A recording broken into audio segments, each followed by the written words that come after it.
call to order the Halifax County Board of Supervisors.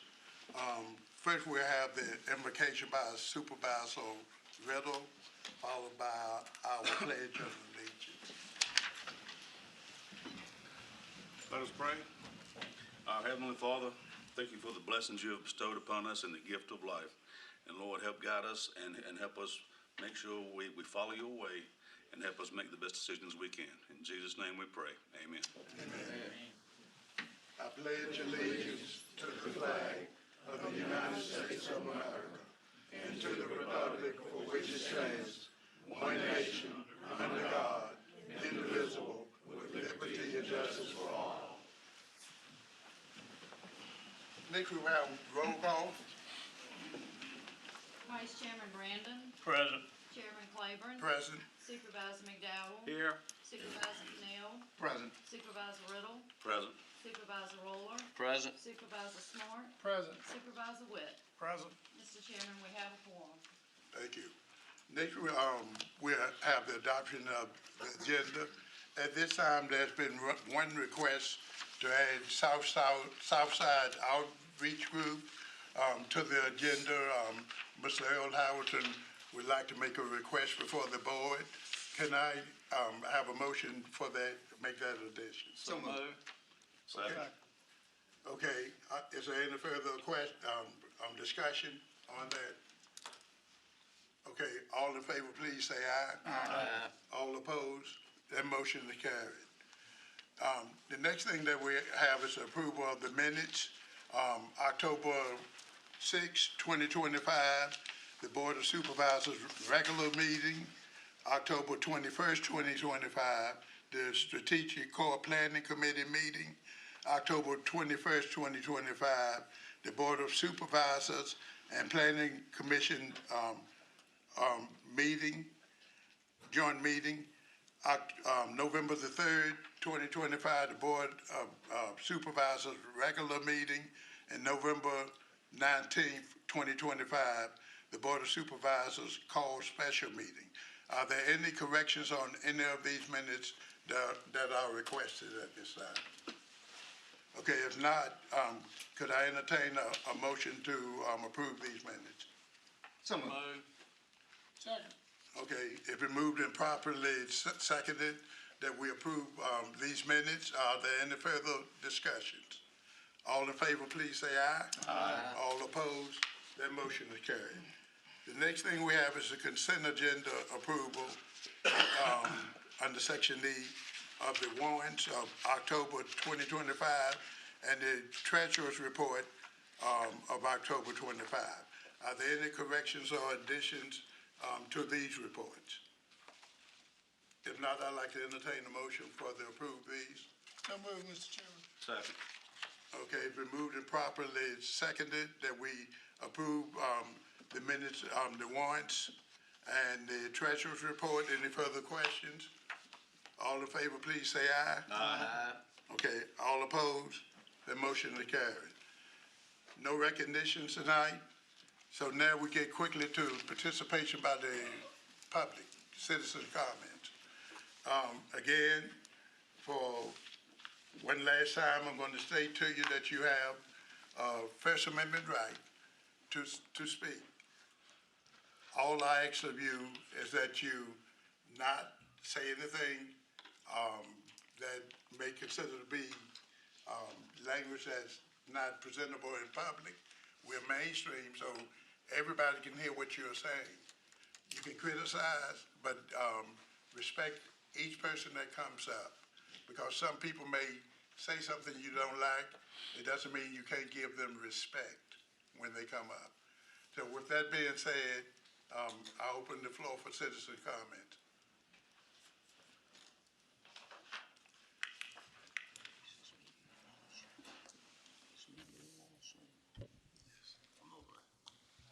Good evening, Good evening.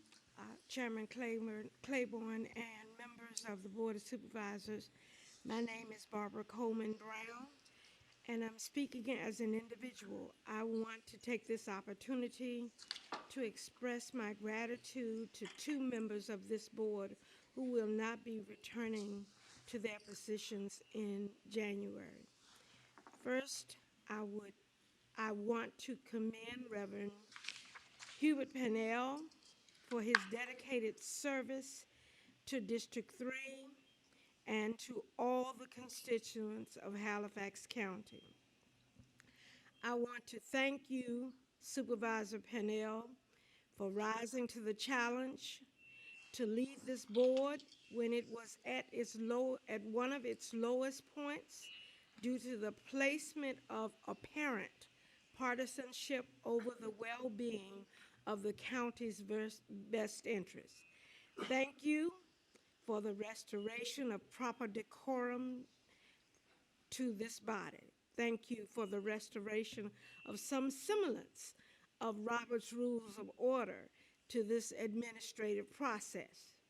Thank you for reintroducing listening with objectivity for the purpose of hearing your constituent body.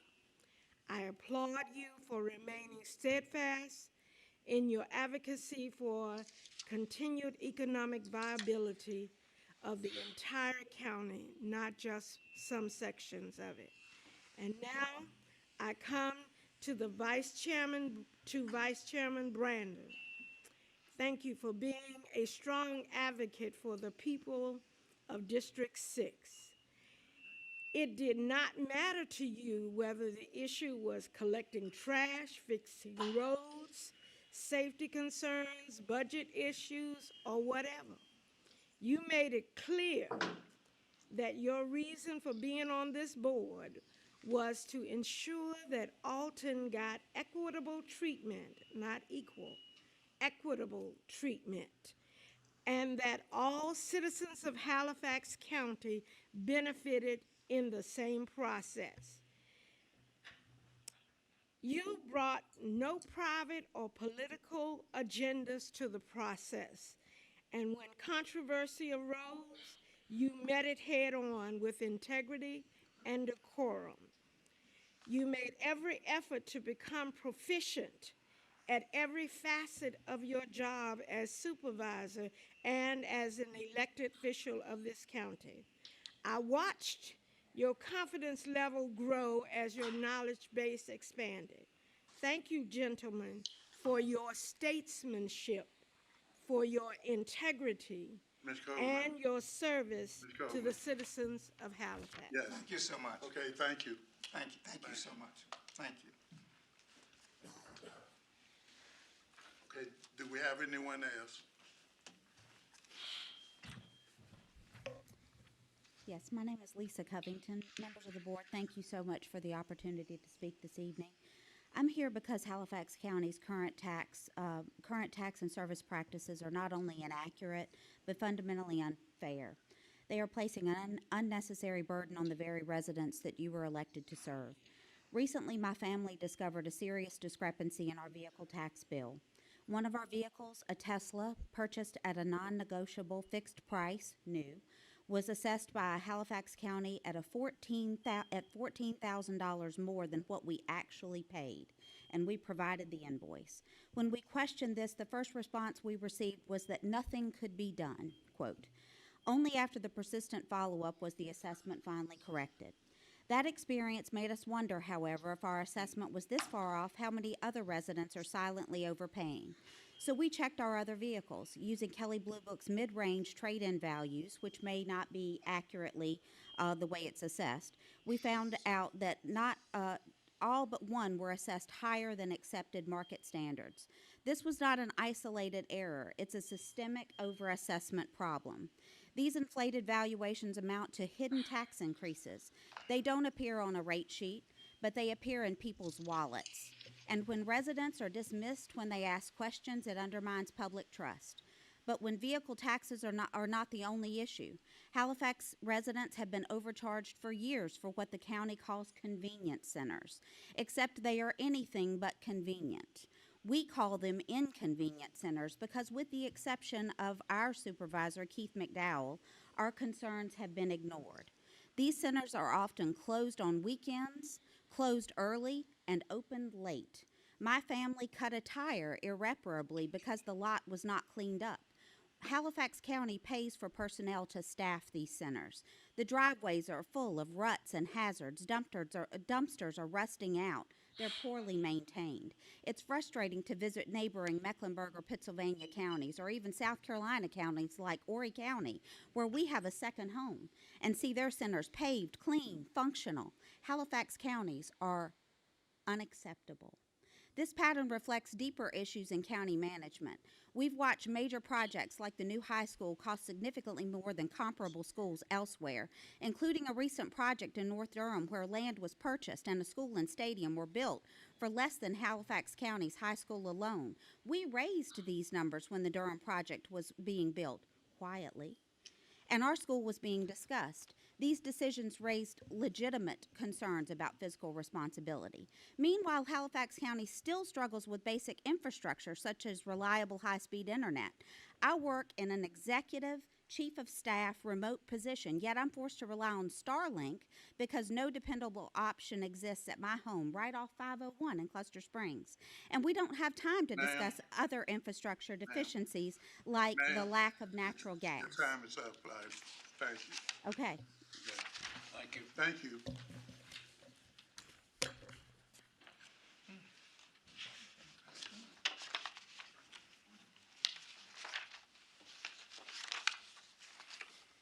Good evening. My name is James Dixon, out of Clover area. For chairman, all members of the board. The reason I come forth this afternoon, I had to call the chairman to find out was there going to be a board meeting. But I got a thing on my phone. It's AI overview. No, Halifax County Board of Supervisors will not have a meeting tonight, Monday, December the 1st, 2025. So because their regular meeting are on the first Monday of every month. Come on back in there. And the first Monday of December 25 has already passed. The next meeting will be on the first Monday of January 2026. Someone is trying to hinder people from attending this meeting. Just think about it now. Because when I drove in the parking lot this afternoon, I looked, I said, there's very few people here. As normally the parking lot be just about full. But there's no one out there mounting anything. Look at the group that's here this afternoon. Someone is trying to discredit our board and the members of the board. If you know anyone that's doing these type issues, take it to someone and let someone know what's going on, because it's not right and it's not fair. Thank you. Thank you.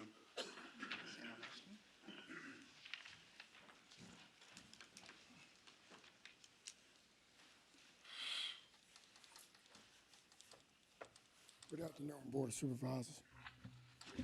My name is Michael Wilkerson, probably well known by now. But I'd like to commend y'all on a job well done.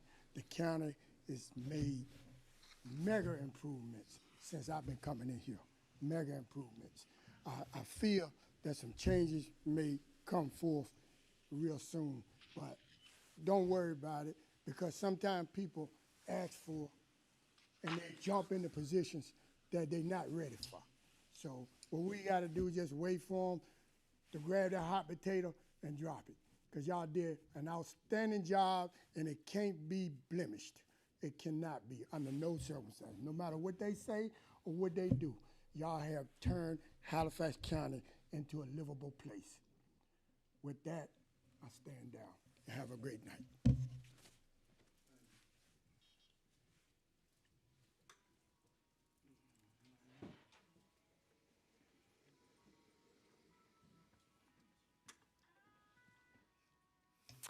Good evening, everyone. My name is Thirsty Sherman from Virgilina, Virginia, and I'm not going to fuss about anything tonight. I'm going to say, as someone did earlier, thank you for your service. I do appreciate it. I do know that it takes a lot of time away from your family and your friends and other things that you want to do. With that being said, I wanted to inform all of you that something that we're doing in this county this year, new, to help bring the county together, like what I think you're trying to do, is we're doing something called a Christmas Light Jubilee. trying to bring Christmas back. Riding over here tonight, I saw more Christmas lights and decorations than I have seen in the last 4 or 5 years out in the county. I hope that you stand with me, encourage everybody to decorate. There is articles in the paper about this. I want us together, you and me and everybody sitting out here, to come together, put our differences aside. 2026 needs to be a great year. We don't need to be knocking each other in the head and fussing and fighting. We need to come together. Christmas time is a great time to do that. Read the article that's coming out in Wednesday's paper. Help spread the word for me. Let's unite Halifax County again. Let's hold hands. Let's work together. Let's continue building Halifax County for the betterment of this county and of its citizens. Speaking to what this young lady here said, yeah, we do need to look at taxes and we need to do something about that. But we're going to look at that in 2026, I'm sure, because I'm going to remind you that that's what we need to do in 2026. But for the meantime, thank you for what you've done. Thank you for listening to me when I speak, because I do believe that when I speak, you're listening and you're hearing what I'm saying. And I know the residents of the county have the same feelings that I'm not afraid to get up here and voice. Hope you all have a Merry Christmas. Spend time with your family and friends. Have a Happy New Year. Come back here in January 2026. Let's buckle down. Let's do the rest of what we need to do to put this county back on the right road. Get the citizens together. Thank you.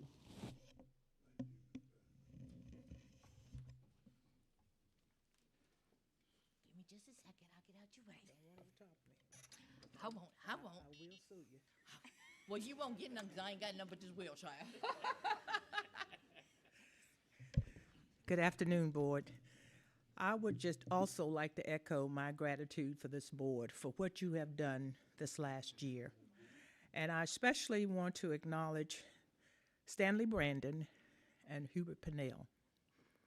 Stanley, because he not only served on this board, he also served on the Halifax County Federal Credit Union as one of our board members for many years. And you never came to the meeting at the last meeting to get your plaque. I started to bring it tonight, but I said I'll make a special thing for that. But I really do thank you all for coming together. And the one thing I want to say, one of your items on the agenda last year was a raise increase. Now, I heard some people just speak to, you don't know how many meetings you have to come to. I do know how many y'all come to, and it does deserve a raise. People don't understand how many times you have to come over here every month to do things on behalf of the county. And they still don't want to see you with a raise. But this board deserves a raise. I don't know what that raise is, but you need to pay yourself accordingly for the time you spend. So think about that. That's all I got to say, and Merry Christmas.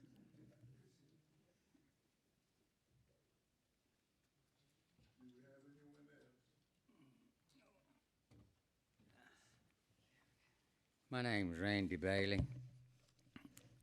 That was a good meeting in November. Holy Spirit spoke a lot. Satan was around and all. Stanley and Herbert, I hope y'all put y'all's picture in a museum, and Lottie Nunn's family would probably do the same instead of putting it with the trash on the wall right there. Okay, which that was done in February 2023 without any discussion after I spoke in January on it. About one of them, hates white and some hates blacks. But what I'd like to see y'all do is in January, when you vote on a board man, chairman of the board, and vice chair, I'd like to see y'all take and nominate Jeff Oakes as the chairman. It'd be something different than y'all have ever done, since he hasn't done nothing while he's been out of office of sheriff, except 2 times in the newspaper. But I think it'd be a good to have him as a chairman to see what he can do or what. Because what we do know is he's got 2 more years to go before he can draw his retirement from the county. So this is just what I call a scam, just to get in to get his retirement. Like that, so just put his hand upon the plow. He who puts his hand upon the plow and, going to be sworn in and turns back ain't fit for the kingdom of God. So, when we get the judge that's going to swear him in, I hope the judge knows that he was convicted of theft and left in disgrace.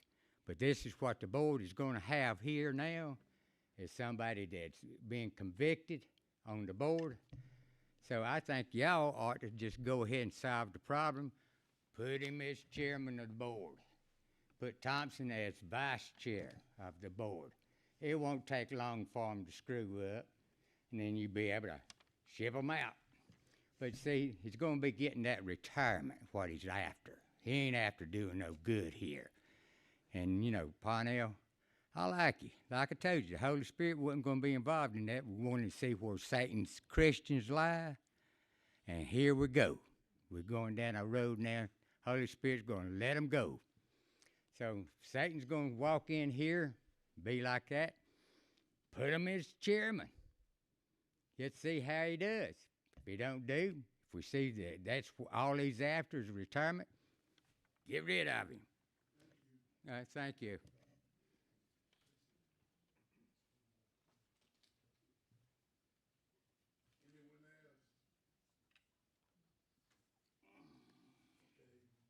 No one else will continue. We have no public hearings tonight.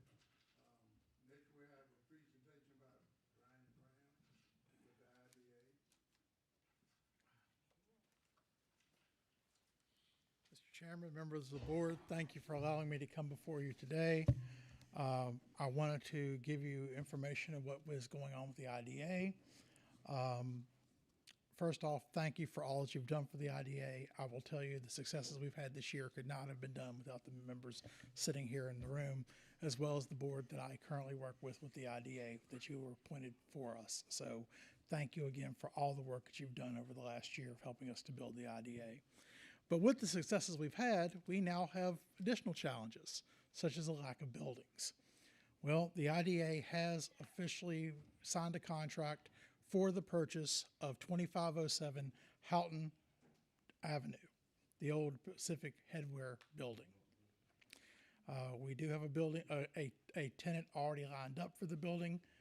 Have not signed that contract yet, so I cannot release that at this point.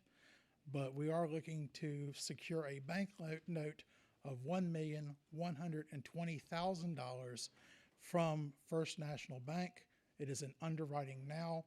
One of the things that was part of that would be required a moral obligation of the Board of Supervisors. So all we would need is a note within the minutes that the Board of Supervisors is willing to accept a moral obligation on this project. We have asked for a 20-year term with 10 years with a balloon at the first 10, which is the equal to what our original lease is for the building. So it would be a balloon payment after 10 years with a 20-year total amortization rate on the building. The final interest rate has not been determined, but it's between 5.9 and about 6.3. So we're trying to see where that's going to end up. But we just wanted somebody to the board to agree to support us for the moral obligation of that project.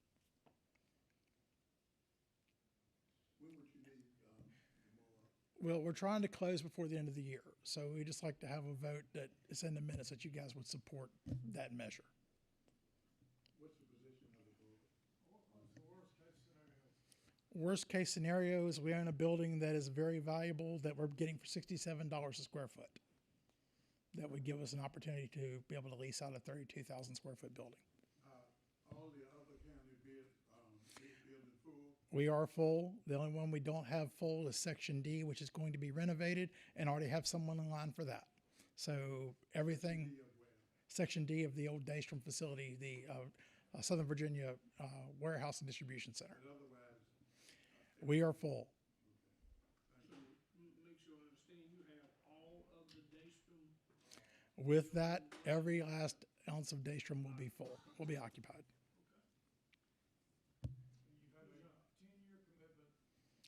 For already for the project.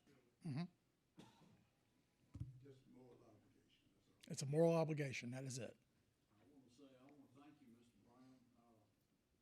I've seen that building empty so long, but I appreciate the time and effort that y'all have put into that. And we need this for the county. Thank you. And I said, I'm only as good as the people that I have around me, and this board and my board have been very supportive in allowing this to take place.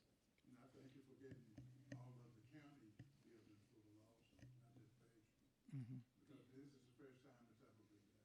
And I commend you. Thank you. Anyone else? What's the position of the board on this? Chairman, I'd like to make the motion that we Provide a moral obligation approve the moral obligation for up to $1,120,000. $1,120,000.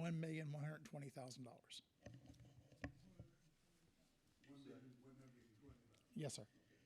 I got a second from Supervisor Riddle. Are there, any further discussion on that? All in favor, please say aye. Aye. All opposed? Thank you, Mr. Chairman, and board. Good to see you walking. Yes, very much so. Thank you. Okay, next we're gonna get, Fox Sound Solar update. Mr. Chair, before you come, just want to make a note. So Foxtown Solar is one of our second largest solar facilities in the county. There's Mr. Rowland District. They're in the final stage of completing the project. And what I like to start doing when these solar projects get to the end, I like to bring them in front of the board, just give you the opportunity to ask any questions. If you got any concerns, any constituents of yours, before the project close out. So I did a ride with Chase last week as far as the zoning compliance. And we will close out the rate and the zoning. So I asked Chase to come just present to the board, a few pictures of the project, just get you all engaged in and make sure there's no concerns or questions before we close out the project.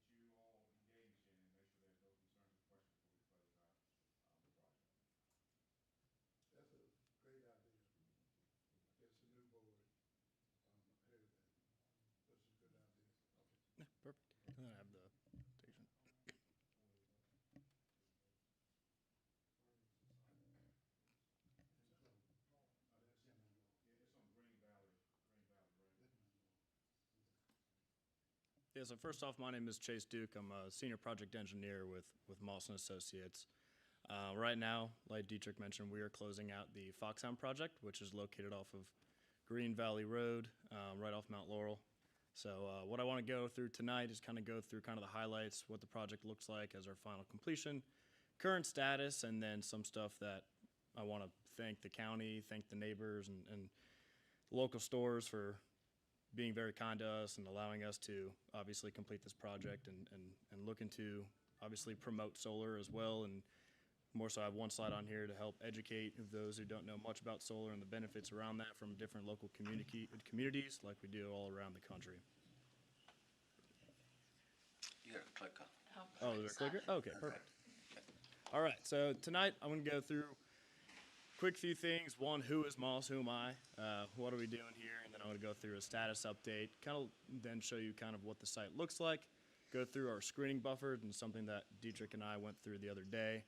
Why solar? And then kind of open it up to you guys for some questions and answers. So about Moss. So we are located and based out of Fort Lauderdale, Florida. We do work all across the country.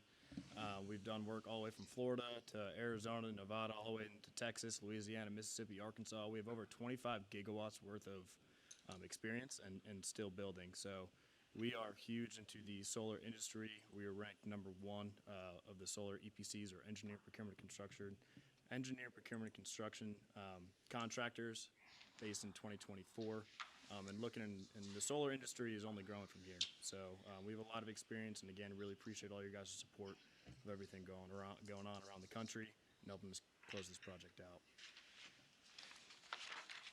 So the current status, like we mentioned, the project is located over in Clover, right off of Green Valley and Mount Laurel Road. It goes up all the way to the Blount's Crossing up on the north side of the project, And then our substation and switchyard is located over by that Dominion coal plant.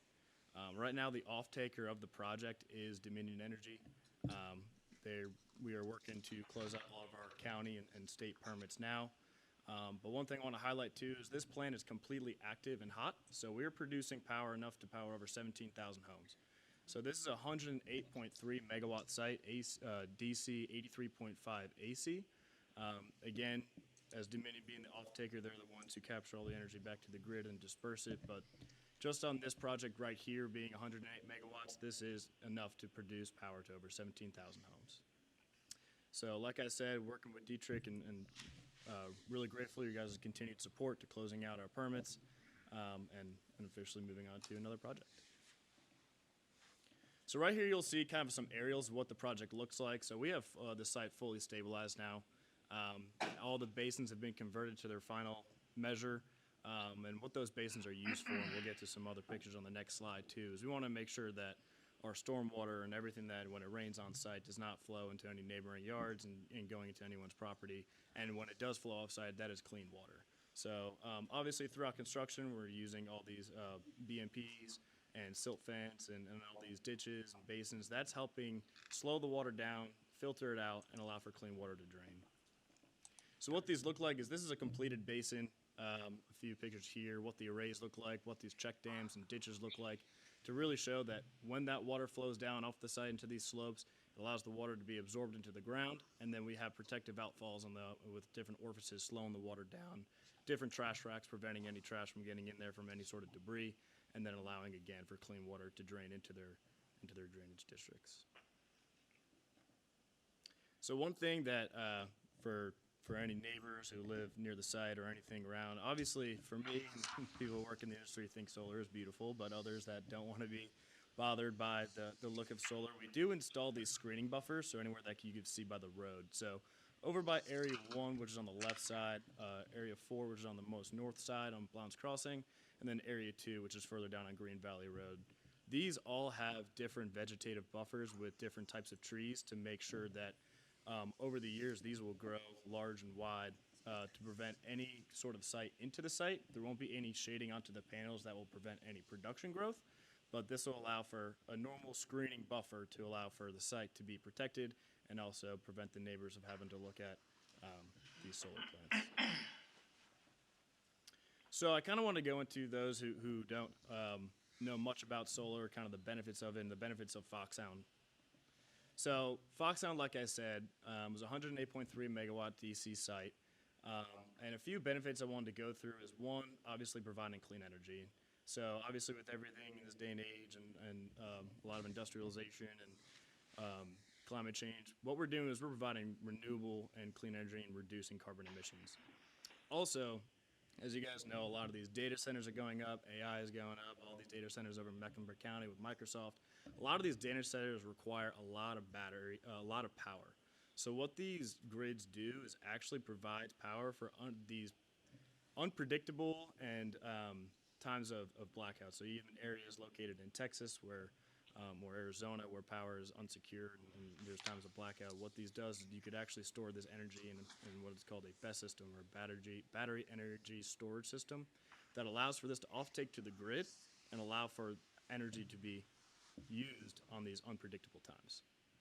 So another thing is we actually create a lot of local jobs during operations and so forth. So during this project, there's been countless and countless of people that we've actually inherited from this local county to work with us on site. We had over 300 people working on this site during active construction, and a few of those members actually now have full-time jobs with Moss and traveling around the country with our team. So not only do we promote and give jobs to the local community, we also provide a lot of offers that, obviously pending their workability, to actually come along with us for their journey and create their career. And like I said before, this plant alone is providing power to at least, or the functioning of 17,000 homes.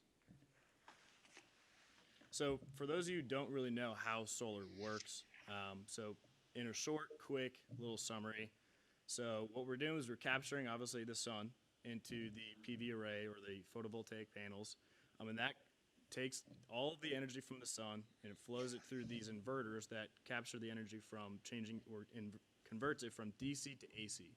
That energy is then stepped up, is sent back to our substation, who's stepped up even more to go along these transmission lines and power lines that end up going back to the grid to be used by either local data centers, homes, and different facilities.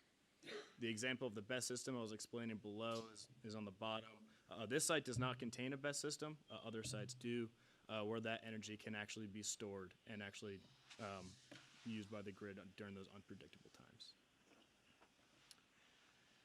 So solar's been a growing industry over the last couple of years, and really this past year in 2024, solar and battery storage really make up 81% of the new U.S. electric generating capacity.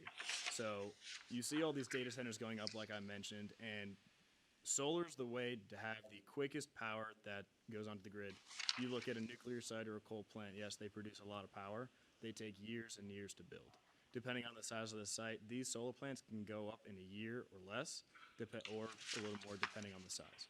But that means you're getting immediate power to the grid as fast as you can.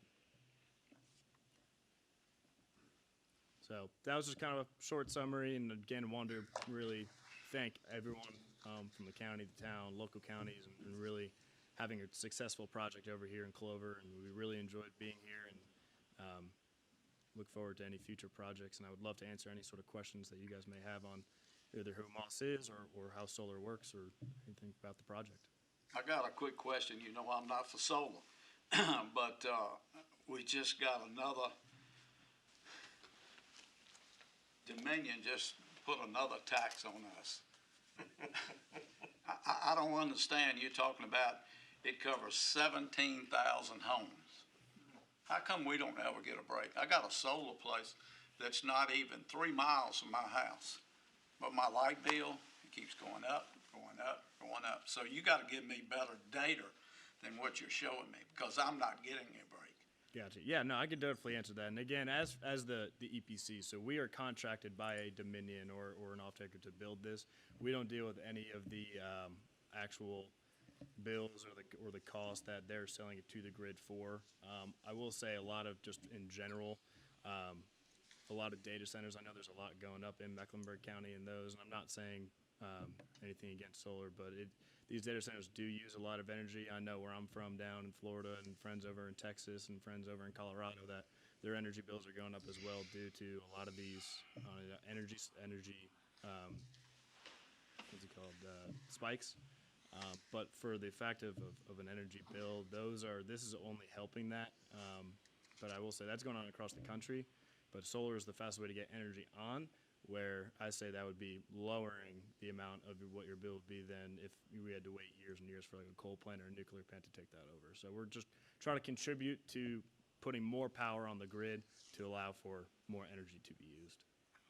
That's what I don't understand. I just came from Miami 2 weeks ago. You don't see solar everywhere in Florida. But here in Virginia, it's covering our land. I can tell you, Florida's one of our main hubs too. We have a lot. We have over 40 or 50 projects over, maybe even more in Florida. Down in Miami, I know it's very populated in the Everglades, and as you go north, there's a lot of these farmlands or even kind of retired orange farms that they convert into solar, and all of that is either spread all across the state. So a lot of these, the whole point about solar too is it is hidden. A lot of it is in either in these in retired farms or over in land that no one wants to use anymore, or providing the land after for them. But all the power is really going back to the grid in the hopes for lowering the cost of energy, providing more energy for homes. And I do understand your point. I will say that's more on the energy provider rather than the contractor. Okay, thanks. I do have a question. I do quite frequently ride the roads just to see how the project's coming along, or maybe see where it would be I like my scenic rural rides, and that does not include solar facilities. So I'm pretty much screening is very important for me. And I do notice that when I ride by the area too that you had on the map. I know that seemed to be a access point, a equipment laydown point, but, the screening there, have y'all completed that? Is it more to be done, or, it looks like some of it there wasn't surviving very well? But I know this is the time of year to plant that type stuff and get it to grow. Right. Yeah, no, we did plant them, and then and then when Dietrich came out, I went back down to the nursery and picked up more, and replanted them to make sure the ones that did not survive are now replaced, and they're actually, obviously in their younger phase right now. Over the next couple of years, they're supposed to grow up to 8 to 15 feet and grow even wider to cover that whole fence. Okay, and the commitment to come back and replace for the ones that do not survive. I know that when you plant things this time of year, you're still supposed to water them, and it's not really feasible to do that on a site as you would in a residence. But so y'all are committed to come back and replace as needed to make sure everything's filled in and Yeah, we have proper buffering. So. yeah, and what this does too, and again, as the contractor, and what happens on these sites too. So as the owner of this site, they have their own MTM or operations and maintenance team. So they actually have a team member or team members there almost every single day who are taking care of stuff like that, either watering their plants. If there's a panel broken, they'll replace it. Or if the tractor goes down, they'll fix that. So they're always there to support the plant. Okay. As of like a coal plant where there's always supervisors on site, they do the same thing on solar to making sure there's a maintenance team on site. Yeah, okay. Well, Mr. Roller, real quick for clarity, so Long Road has sold the project to Dominion Energy. Okay. So they'll be taking on ownership of all screening, buffering, and all. Okay. Dominion. Dominion. Yeah. Dominion will say that again. So Dominion has took over ownership from Long Road Energy. So any trees that may die need to be replaced, they're sponsored by Dominion. Y'all just cut off several of my questions. I don't have one left. The two was, that you just cut to the chase was, do you rent or lease, the land that you're putting this on? Obviously, you're probably owning it, right? So again, as the contractor, we don't deal with any of the land purchasing or the leases or the land agreements. That all falls under, originally it was Long Road Energy, who originally then sold the project to Dominion. I can answer that question. Okay. They purchased that land. They That is not a purchased it. lease. Right. Yeah, right. that's purchased land, yes. Okay. All right, so they sold this thing before it even got started. And see, that's what stinks about the whole thing. All right, and then, how long before you start generating power? Oh, it's active. It is active now? Oh, it's been active for over a year now. Oh, over a year? Yeah. Okay, so the update is for, Well, we about to close the project out. We're about to get final inspections, oh, okay. final closeout. So the staff just wanted them to brief the board of any question, concern before we closed out. So they can generate before we do final inspection? Oh, yes. Okay. That's correct. Yeah, the power's been producing since 2023, and now it's more closing out all the civil permits. Obviously, we took a great deal of care of trying to make sure, again, everything is fully stabilized and everything is ready to go to cut that ribbon and hand it officially over to Dominion. So yeah, the power's been producing. It's been producing for over a year now, and the site's ready to be closed. So, Dietrich, is Dominion gonna be subject to the conditions? So this board approved the transfer. So Right. Dominion agreed to abide by all conditions. Okay, And so the board approved the transfer. yeah, I remember that, but I just wanted to make sure. I think it's smart. Any plans, you mentioned industrial scale battery storage, you know of any plans in that area? Got a lot of solar, no battery storage. So I personally do not. Again, I know I keep referencing the contractor. Usually what we'll do, either Dominion or Long Road, they'll reach out for us to see if they be feasible to build one there. We haven't been approached yet. I think it all depends on different agreements that they have, again, with Dominion or again, their cost projection of what they can make off of it. But personally, right now, I have not heard of any batteries in that location. I think it also depends on location of what the of what the power usage is, if batteries are necessary, depending on population size, and I do see probably there will be batteries coming up here eventually, just I'm not sure when. Just minor one question too. In your first slide, you showed your various sites across the country. There were some green and some yellow. What was the difference? That's just different ones of what we've completed, depending on year. It was a couple of years ago versus what we're building now. So green was already completed. Yellow is what we're actually currently building. Yeah, so he talk about battery storage, but Dominion has this thing. I don't see any battery storage going when I look at your numbers. And you talk about 43,000 people to be served with this power, and that's more people than we have in Halifax County. So with Dominion being the driver and owning the grid, they know how to shoot that power up through the grid and sell it elsewhere. Thank you. There are, That's what's happening. maybe I'm using the wrong word, but blanks, dead spots, whatever you want to call it, where there aren't power plants. We were worried that the one in Clover was going to shut down because it was coal generated. Just a little food for thought for the public. We understand that Clover power plant is one of the latest, most highest technology coal-fired plants in the United States. Therefore, they don't have any plans at the moment of shutting that down. But there are other locations where they did. So those are optimal places that we generate power here. They could send it on up through the grid. And I know it's kind of getting out of your pay grade, but nevertheless, it's interesting to see where this whole thing is going. Mr. Easley, what's the percent of Dominion's ownership of the solar facilities here in Halifax, including those that they have expressed interest in? What would you say the percentage is? We have 21 total sites. I say Dominion owns 5. They own 5 of the, so they're at a quarter roughly right now. 25%. Okay, 25%. Well, when you look at megawatts, they'd probably getting closer to 45%.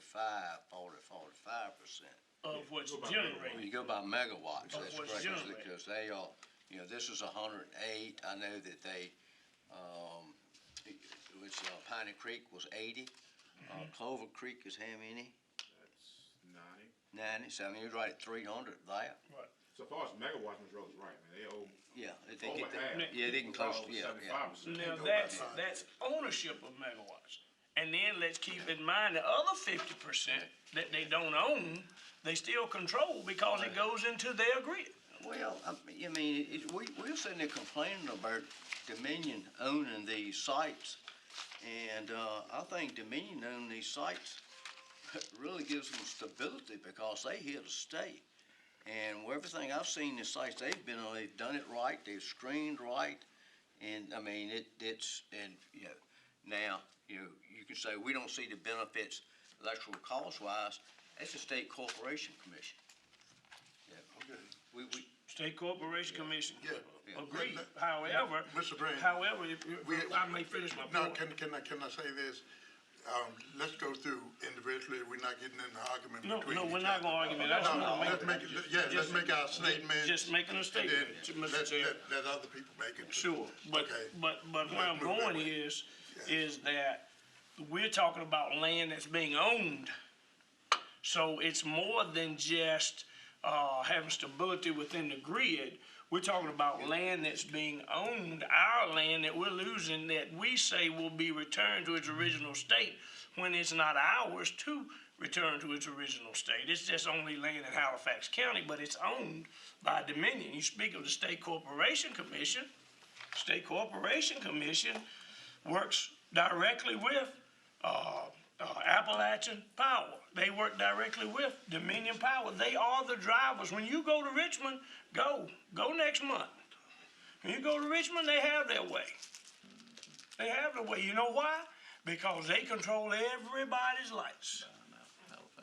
And we pay to generate, the bill payers, get taxed, get feed to allow them to generate power that's free power, God-given free power. About bad as paying for air. I'm done.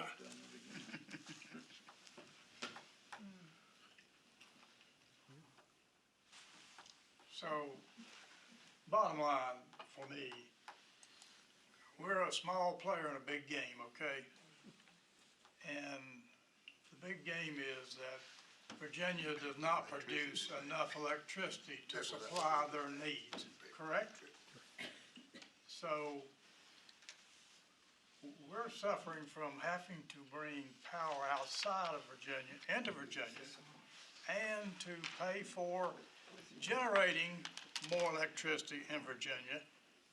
Dominion Power is the only game in town, pretty much. So, I mean, all we can do is protect Halifax County.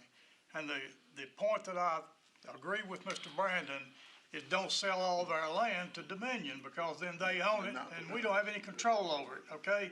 That's the biggest issue for me, is we want to keep our land under contract for 25 or 30 years. We get it back, somebody gets it back, and it can do something else. If Dominion owns it, we don't know what it's going to do or what they're going to do with it. And so, you know, we're going to need some battery storage, but the data centers are driving all this in the northern part of Virginia for power. So, you know, we're just trying to protect Halifax County. Yeah, no, and I completely understand and completely get it. And I know, I mean, again, being on the contractor side and not dealing with the land purchasing or the land acquiring, I completely see where you're coming from. And I will say, just from previous experience on not just in the state of Virginia, I know how other projects work. Of not only is that sometimes the land is not purchased, sometimes it's leased, where that actual homeowner or that landowner is receiving the money over the next couple of years. Again, I don't know too many of the details of this specific project, if the land was specifically. I know there's a lot of parcels of land out there, a lot of different neighbors who own that parcels of land, where I'm not sure which parts were sold, which parts were leased. But yeah, I know every project is different. I'm not sure what, again, we were only part of the Foxhound project, and again, not even knowing too many details from the land acquiring side, but completely see where you're coming from. But really the point of the presentation tonight was more just to kind of give an update of where we're at with the project. We're officially closing out. Just again, wanted to say thank you guys for all your support. Your town really, and the county really treated us really well, the neighbors, and really appreciate everything you guys have done. We don't want to shoot the messenger, okay? I mean, No. we got a whole lot of stuff up here now that you're not responsible for, okay? That's what I was saying. Yeah. And that's the point I'm making. And a good point to be made also is Dominion is going to be subject to our conditions anyway. And so when the 30 years are up, they may have to come back before this board. Well, that's true. Not us, okay? That's right. But they would have to come back like anybody else who are subject to those conditions. They would have to come back here. Good point. Okay? So, nothing on you. Yeah, all good. Thank you. Yeah, All not a right. problem. Thank you. Perfect. Thanks, Thank you. everyone.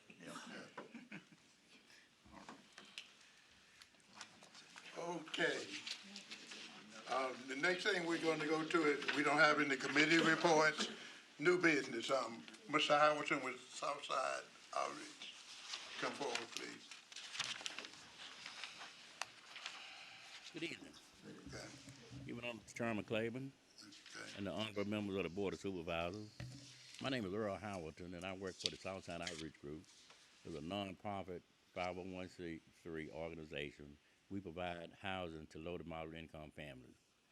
And for, I think ever since about 2022, we've been partnering with the county,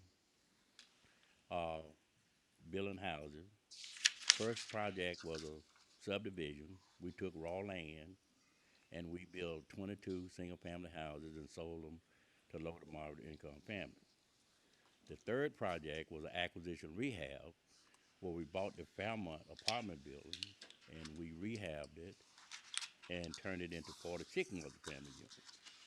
And the third one was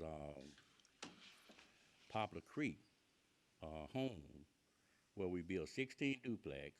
That was 32 units, and y'all waived the building fees. And that project is doing good, leased up. And let's give you a little statistic. Out of that raw land, and with the partnership of the town of South Boston and the county, once we build those 32 units, I just looked at the tax that we pay that's on that one project. That one project we paid $48,630. So that's to show you that with the partnership with the county, we are producing revenues. We are producing revenues for the county because we're taking raw land and we generating revenue. And I have another, proposal and would like to partnership with the county on another endeavor. Respectfully, we would like to request the Board of Supervisors to waive the building permit fees. This home will be constructed under our self-help housing program. This program provides income-eligible families with the opportunity to achieve safe, stable, affordable homeownership through sweat equity and community partnership. Throughout Southside Outreach Group self-help program, we will build 12 single-family houses in Halifax County for income eligible persons. All right, now the funds will come from the United States Department of Agriculture. Rural Development will provide construction finance, and the construction finance will be converted to permanent finance.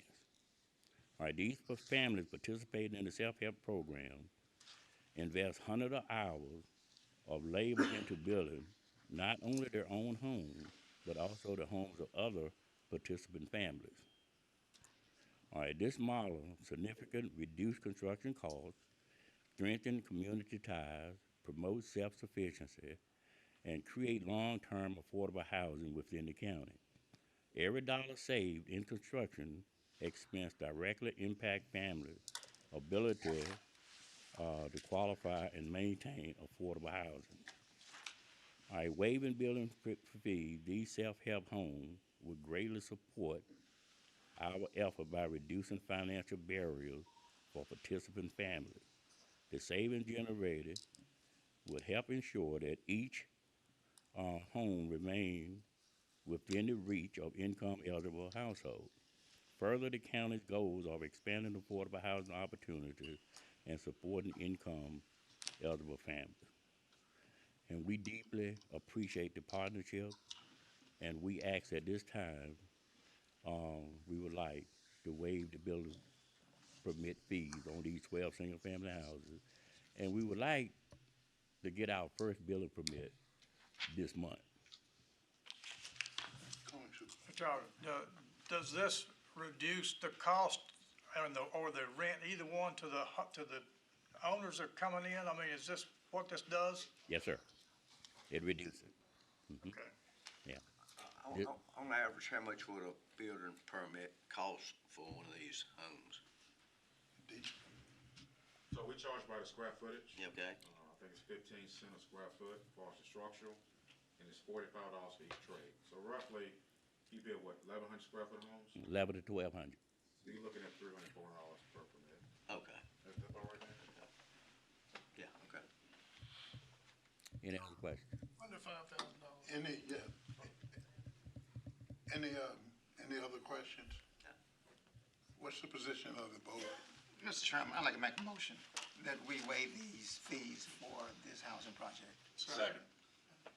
Okay, it's been moved and properly seconded that we waive these fees for Southside Outreach.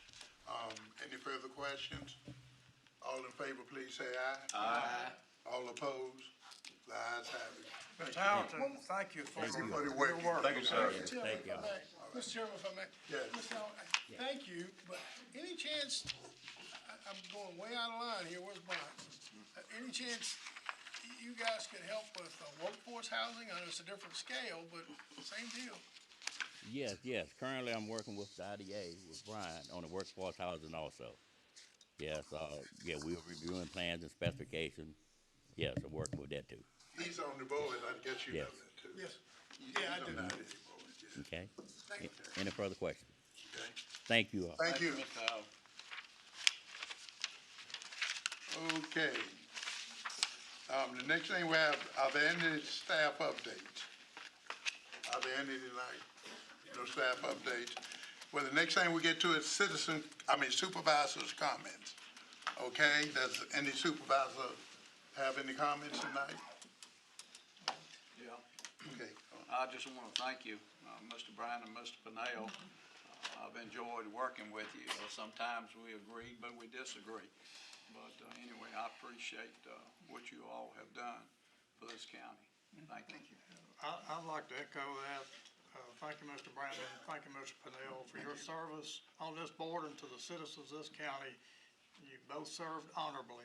Thank you. Thank you. Likewise, gentlemen. Absolutely. Thank you. And Mr. Chairman, I too would like to thank Mr. Pennell, and for their service to them, to us and their citizens. And one other comment, I just want the board to know, I don't think it's required. I signed myself up for a supervisor certification course. And I know Mr. Pennell went to it. And the first class is in January, and I was told I didn't need approval, that there was money there. But I just want everybody to know, above board, that, Yeah, we never had to approve that. just, everybody knows. That's a part of being a supervisor. You have a right to do that. Anybody else have anything? Well, Go ahead. oh, go on, Mr. Brandon. You Go ahead, on. you can No, you go on. All right, I just wanted to say a little bit here. I'd first like to thank everyone here, those that are not here, for the opportunity to be able to serve and represent District 6 of Halifax County along with Halifax County itself. It's been a pleasure. To Mr. Monty Thompson, I congratulate you, and I will depend on your leadership for continued progress. They'll keep you busy, so just hang in there. It works out. It is pleasing to reflect on a very productive year of which I had the opportunity to serve in the capacity as vice chair. It was an honor to serve with Chairman Claiborne. Our meetings were conducted in an orderly manner with recognition of the general public, always. The best meetings of my 8-year tenure were this year under your leadership, and I thank you for that. We were met with a lot of controversy, adversity, and tremendous change. We not only weathered the storm, but we improved, we raised the bar, and we set a record that no board has ever accomplished, adding more than $1 billion, again, more than $1 billion to our revenue base over a 5-year span, all in 1 year's time. I congratulate this board on the work and the continued commitment that was put in place for us to be able to achieve such a goal. And this is simply historic. And it's a godsend for our community because we need that. We were in a stalemate. And I'll talk about that because then there's broadband. And we're 30 years behind. The world runs off of the internet. And I don't have it in my house. And we all know internet started with DSL. I couldn't get DSL because the lines were so old. Mrs. Cowan can contest to that they were so noisy it wouldn't carry a DSL signal. So we need broadband. And I am the broadband chair, and I'm proud to announce completion is projected in the next 12 months. It's on a 3-year contract to provide for about 5 counties through the SPDC, which is your Southside Planning District Commission. All right? And fiber optic broadband is going to the home, and that's the best broadband known to man.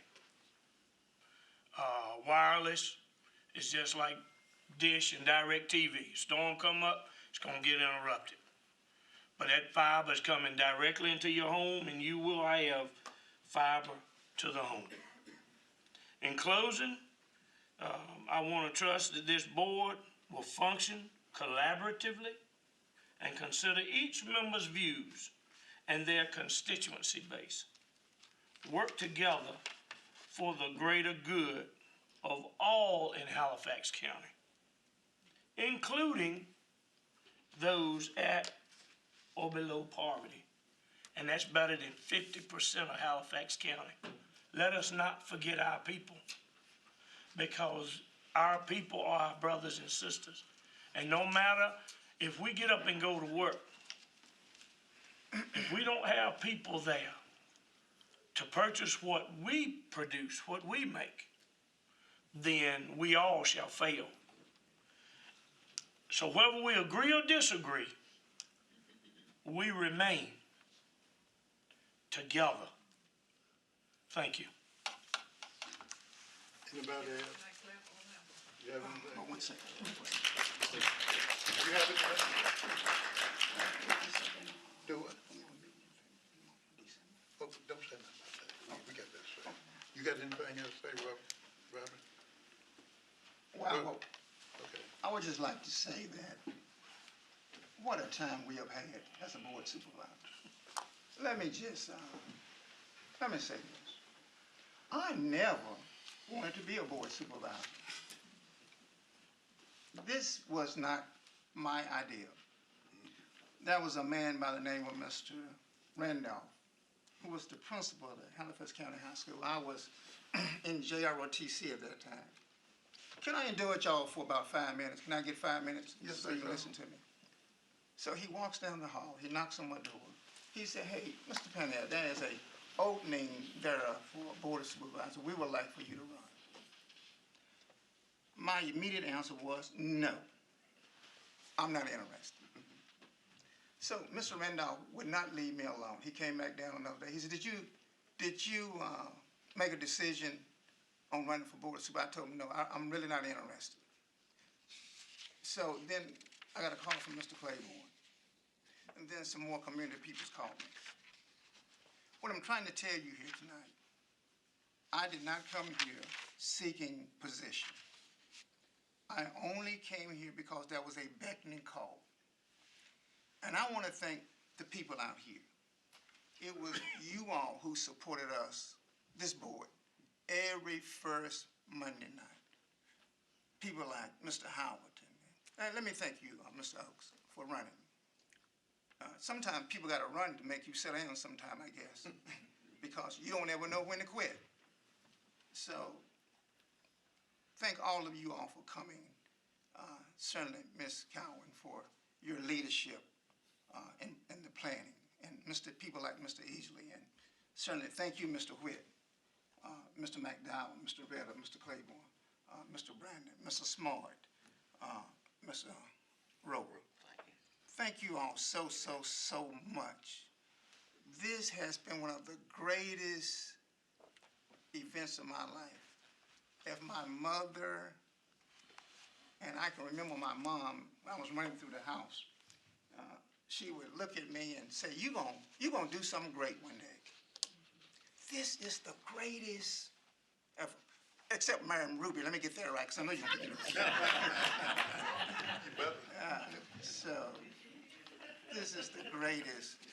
Certainly, Mr. Oaks, you and I, we went at it because that's what we do when we want to win. You put everything together to win it. Nothing against you, sir.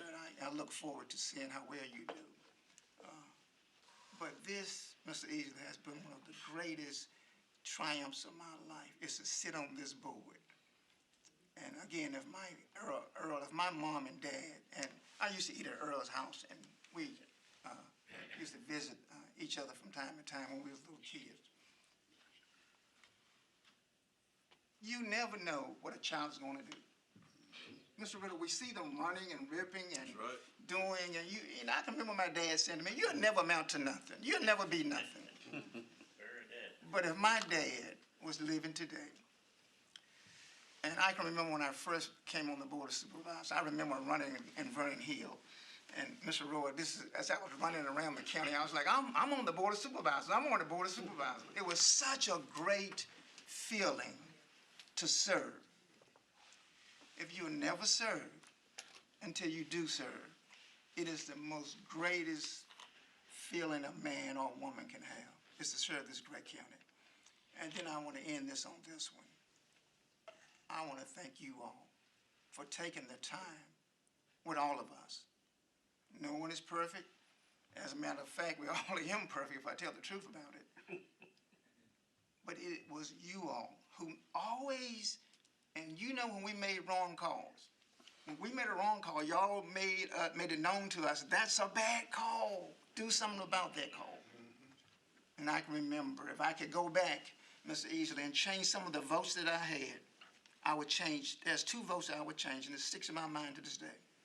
It's 2, and Mr. Easley knows exactly what I'm talking about. But if I had to go back and change those votes, I would. And the only reason I would is this.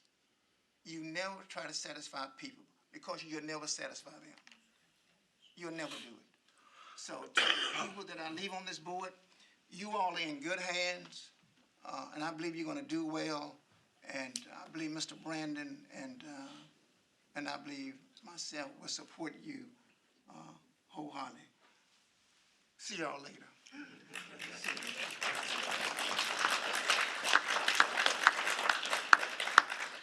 Now, I saved my best for last, I hope, but this has been a meeting tonight that if all of us could just take note and take in what was said tonight, Halifax County can go a long ways.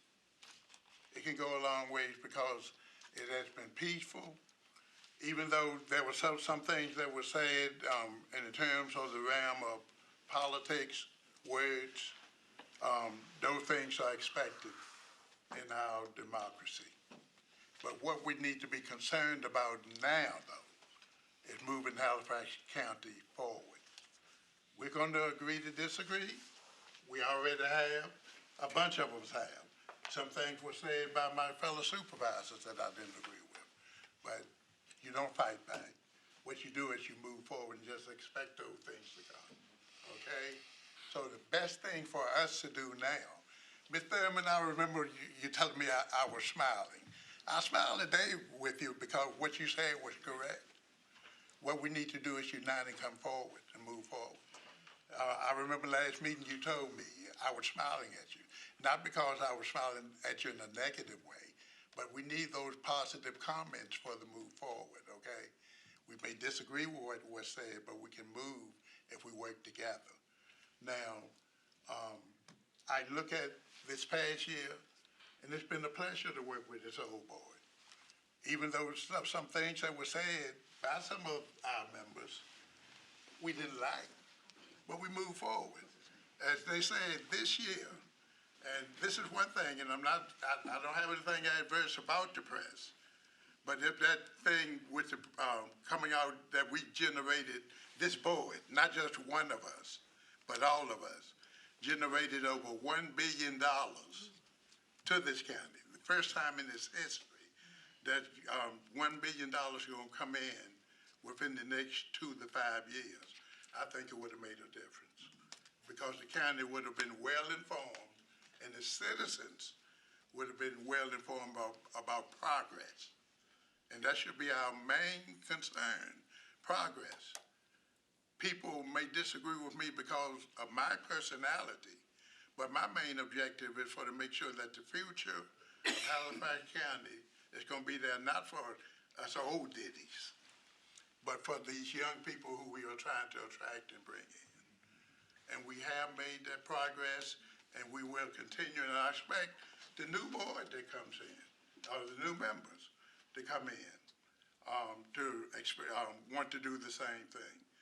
Mr. Parnell, Mr. Brandon, it's been a good ride. Appreciate it, thank you. But we want you to continue to ride with us. Don't give up now just because you're not here, but continue to ride with us, okay? But Halifax County, working together, we can go. So let's keep that in mind. And with that being said, Mr. Chairman, if I could. Yes, sir, go on. And let me pay homage to my great member down here, Mr. Smith, who always stands ready to break the tie. You didn't have to do too much this year, so We'll see how you do next year, all right? See you later. Okay, with that being said, I need a motion for to go into closed session. Go on. Just a question, Mr. Chairman, do we need to go into closed session? I didn't see anything we didn't review on the 19th. Yes, we need to go into closed Okay. session. I Okay, make a motion, we go into closed session pursuant to Virginia Code 2.2-3711 to include subsection A1 appointments. okay, do I have a second? Second. Okay, it's been moved and properly seconded that we go into closed session. Any further discussion? All in favor, please say aye. Aye. All opposed? That motion is carried. Thank you, everyone. 5 minutes, recess.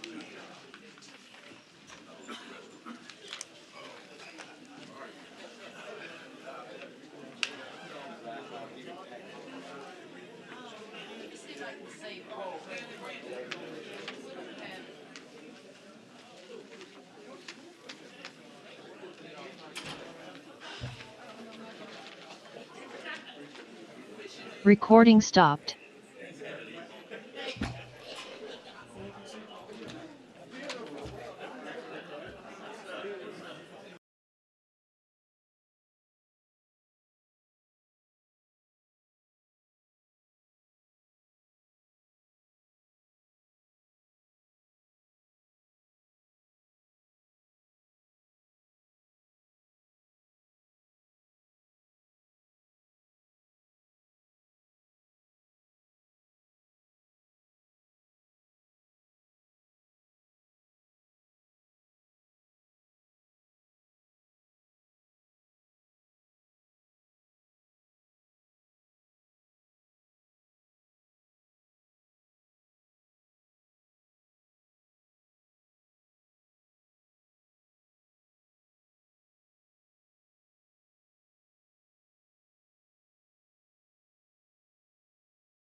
have a second?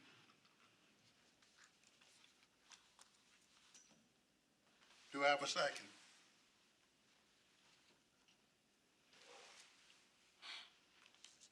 Second. Any further discussion? Yes. Okay.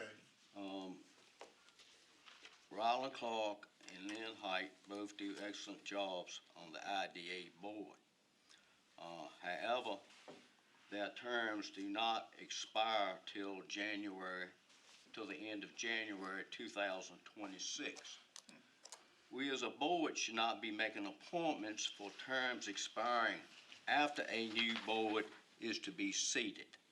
And for that reason, I cannot support these appointments at this time, but I would be glad to after the 1st of January when the new board is seated. So, may I? Yes, sir, go on. The voters elected 2 new people to this board. We should give them an opportunity to speak. If the voters put them in, we're rushing this appointment. Not good business, not good anything for me. So I also will be opposed to this because it's not in the right spirit of this board for me. Any further comments? Anybody else? I think we got a good thing going, as I mentioned earlier tonight, and I'd like to see that continue. I don't have any problem with it. As the saying goes, if it ain't broke, don't fix it. So I really don't see where these 2 appointments would change the direction in an adverse manner for the county. Anybody else? Supervisor Burnell? Well, let me just say this. Whether you vote for him in January or whether you vote for him now, I understand the term ends in 26, so we are still the board. And if the board wants to appoint, they have the ability and the legal right to appoint. And I think Mr. Smart brought that to our attention, and he's already checked on it. Yeah. So legally, you can do it, so I don't see no reason why you shouldn't do it. I mean, we still have business to conduct, and we need to conduct the business of the county. Now, when the new board is seated and they see a reason to make changes, that's their business. But this board is still in power. It still has functioning power, has legal power. And when you're still in authority, you don't give up your authority just because you're coming into 26. You still have to make decisions. Now, when 26 comes, then you make decisions. But for me, for right now, we still have decisions to make, and we need to make that decision tonight. You don't need to wait until 26. You just make the decision and get it over with. And if you rescind it in 26, that's what you do. So that's my stand on it. I'd like to commend Supervisor Rowland for saying that he would support him in 25, 26. So if he's going to support him in 25, 26, why not do it now? Okay. Because they are going to be the same people next year as they are now.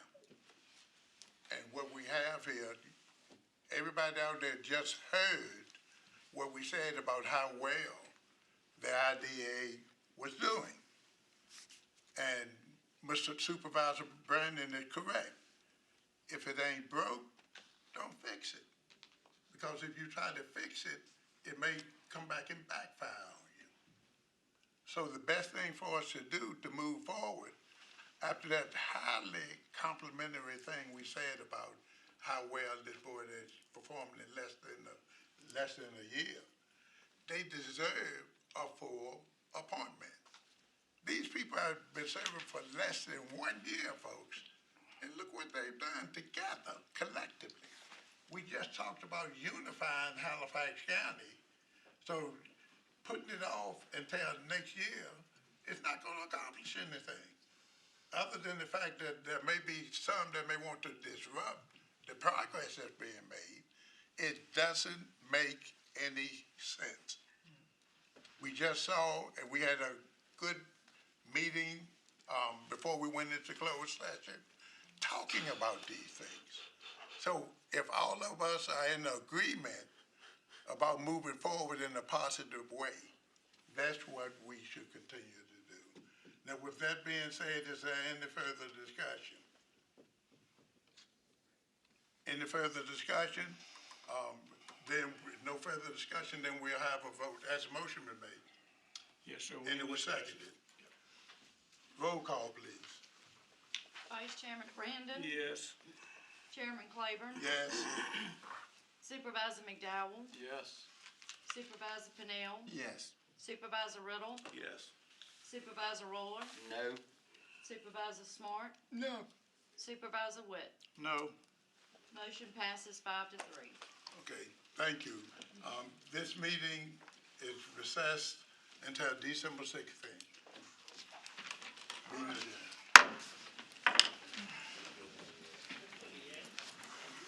Recording stopped.